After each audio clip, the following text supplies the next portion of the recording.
మీ business ఏదైనా మీ ఊర్లో promotion చేయాలంటే అది సుమన్ టీవీతోనే సాధ్యం. ఇప్పుడే సంప్రదించండి.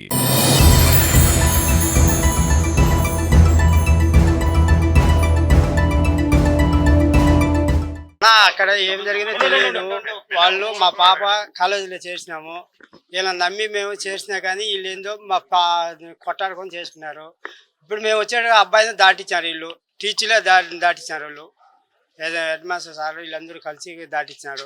ఇప్పుడు ఆ అబ్బాయిని తీసుకురమ్మంటే తీసుకురాలేదు వీడికి. ఏమంటే ఇద్దో వచ్చాడని చెప్పి అంటున్నారు. ఇంతమంది అడిగినా కానీ వాళ్ళు సమానం అదే మాట చెప్తారు, కానీ ఏం చెప్పలేకున్నారు. కానీ మా కూతురు ఎట్టున్నదో నాకే తెలియదు. సోలంగా అదేదో పరిస్థితుల గురించి ఏదో అడిగినారని చెప్పి కుట్టినాడు సార్. మనకు అంతే తెలిసింది. వాడిని ఎక్కడ తిరగకింద చేయాలి సార్. వాడు ఉండకూడదు ఎప్పటికది. ఇంకొక ఈ బుద్ధి నా కూతురుగా జరిగింది, రేపు ఇంకొకటి జరగచ్చు. వీళ్ళు ఆలోచన చేయకనే ఎట్లా పెట్టి అన్ని వాడి దగ్గర సంతకాలు పెట్టి అర్జీ రాసి ఇచ్చిపోతాంటే వీళ్ళు చూస్తూ ఉన్నారు టీచర్లు అందరూ. ఇది కలిసి కావాలని చేసింది ఉన్నారు సార్ వీళ్ళందరూ. నాకు ఫోన్ చేసి చెప్పినారు సార్ ఇక్కడ నుంచి. ఇక్కడ మా పిల్లకాయల అమ్మాయి వాళ్ళు ఎట్టున్నది తెలియదు సార్. నేను చూడలేదు. పొద్దున్న ఉదయం 8 గంటల నుంచి జరిగినాడు సార్. నాకు తెలియదు. నేను ఈ వరకు హాస్పిటల్ కంప్లీట్ తెలియదు సార్. నా పేరు Riyazuddin, Spirits degree college principal. నిన్న ఫస్ట్ ఎగ్జామ్ జరిగినప్పుడు రికార్డు విషయంలో కొంచెం ఆర్గ్యుమెంట్ జరిగింది. ఆర్గ్యుమెంట్ జరిగిన తర్వాత నిన్న మేడం సర్ది చెప్పింది. తర్వాత మార్నింగ్ వచ్చిన తర్వాత వాళ్ళు కొంచెం రేగే అనుకునేండ్రు. తర్వాత ఆ అమ్మాయి వచ్చి నాకు అడిగింది, సార్ మీరు ఆ అబ్బాయి పైన యాక్షన్ తీసుకోమని. అమ్మాయి ఎగ్జామ్ 10 మినిట్స్లో అయిపోతుంది, గవర్నమెంట్ ఎగ్జామ్ ఇది. ఎగ్జామ్ అయిపోయిన వెంటనే నా ఛాంబర్కి పిలిపించి వాని పైన సీరియస్ యాక్షన్ తీసుకుంటా అన్నా. సర్లేండి సార్ అని తీసుకోవాలి సార్ ఇప్పుడే అనింది ఆమె. మళ్ళీ ఈ అమ్మాయి ఎందుకు అని చెప్పే వరకు వాడు రైజ్ అయిపోయి ఉండమా నేను మాట్లాడతానంటే నన్ను తోసేసినాడు కిందకి. నన్ను తోసేసి ఆ అమ్మాయిని చెప్పు తీసుకొని కొట్టాడు. తర్వాత వెనక బ్యాక్ సైడ్ తన్నిండు. ఆ అమ్మాయి కింద పడిపోతే నా ముందే నన్ను తోసేసినాడు సార్ కిందకి. నేను పడిపోయినా కింద.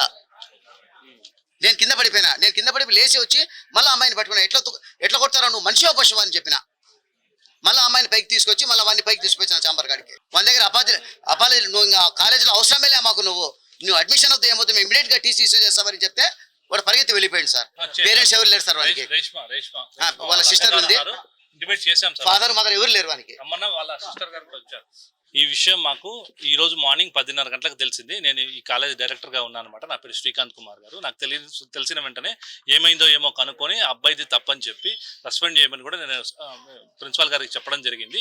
అదే విషయంగా మేము కంప్లైంట్ కూడా రాసి పోలీస్ వారికి సబ్మిట్ చేయడం జరుగుతుంది. ఇప్పుడు పోలీస్ వాళ్ళని కూడా కోరుకోవడం ఏమనగా ఎవరిది నిజమైతే ఎవరిది తప్పైతే చూసి వాళ్ళని శిక్షించవలసిందిగా చట్టపరంగా చేసుకోవాల్సిందిగా కోరుచున్నాను.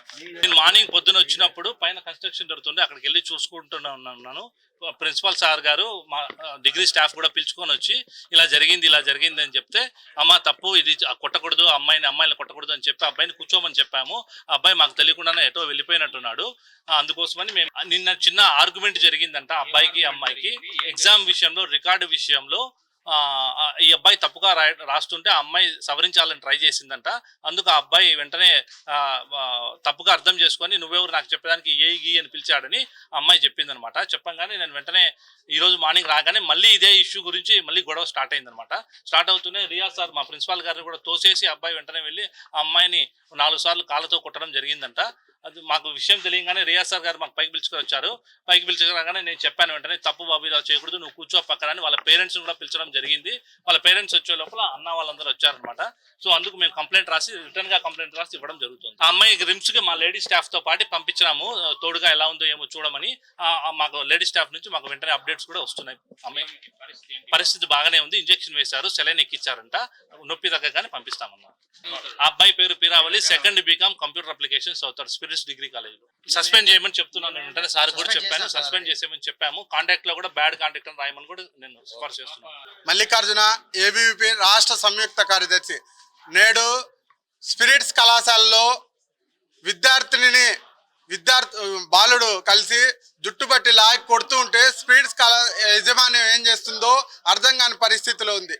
ఇక్కడ ఏం జరిగిందంటే ప్రాక్టికల్ సందర్భంగా కాలేజీకి రాని స్టూడెంట్స్ అందరినీ మీకు ప్రాక్టికల్స్ ఉన్నాయి, మీరు కాలేజీకి రాండి అని పిలిచి అందరూ విద్యార్థులు వచ్చాక రికార్డులు చెక్ చేసే టైంలో విద్యార్థులకు రిషిత అనే అమ్మాయి రికార్డులు చెక్ చేస్తున్న సమయంలో మీరు తప్పు రాశారు, కొంచెం మార్చుకోండి అని ఆ అబ్బాయికి చెప్తే, పేరావల్లి నువ్వేంది నాకు చెప్పేది, అమ్మాయిలను మాట్లాడరా అని మాటలు మాట్లాడి చేసుంటే ఇక్కడ ఉన్నటువంటి లెక్చరర్స్ కరస్పాండెంట్ కు యజమాన్యానికి చెప్పకుండా దాచిపెట్టి, అలాగే ఈ రోజు నేడు ఎగ్జామ్ జరుగుతుంటే ఎగ్జామ్ సెంటర్ లో వెనక బెంచ్లో కూర్చున్నటువంటి పేరావల్లి ముందు బెంచ్లో ఉన్నటువంటి రిషిత అనే అమ్మాయి మీదకి చొప్పు విసిరి జుట్టు బట్టి లాగి చొప్పు కాళ్ళతో తన్నడం జరిగింది.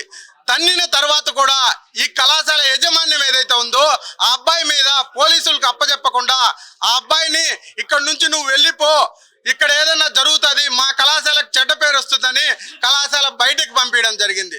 ఈ రోజు మనం అడుగుతున్నాం, విద్యార్థులు కలిసి చదువుకునే ఇటువంటి పాఠశాల కళాశాలలో ఈ రోజు విద్యార్థిని కొడితే నువ్వు ఆ అబ్బాయిని తప్పియాలని చూస్తున్నావు. ఇది ఎంతవరకు న్యాయం? ఈ రోజు ఆ అమ్మాయికి చాలా సివియర్ గా ఈ రోజు హాస్పిటల్లో జాయిన్ అయింది. కావున వెంటనే ఆ అబ్బాయి మీద కేసు నమోదు చేయాలి. ఈ యాజమాన్యం స్పిరిట్స్ డిగ్రీ కళాశాల ఏదైతే ఉందో ఆ కాలేజ్ గుర్తింపును రద్దు చేయాలని ఏబీవీపీగా మేము డిమాండ్ చేస్తున్నాం. స్పిరిట్స్ కళాశాల యాజమాన్యం ఆ అమ్మాయికి సపోర్ట్ గా న్యాయం చేయాలని ఈ సందర్భంగా మేము డిమాండ్ చేస్తున్నాం. లేని పక్షంలో ఈ ఉద్యమాన్ని మరింత ఉధృతం చేసి స్పిరిట్ కాలేజీని రద్దు చేసేంత వరకు మేము వెనకాడమని ఈ సందర్భంగా తెలియజేస్తున్నాం.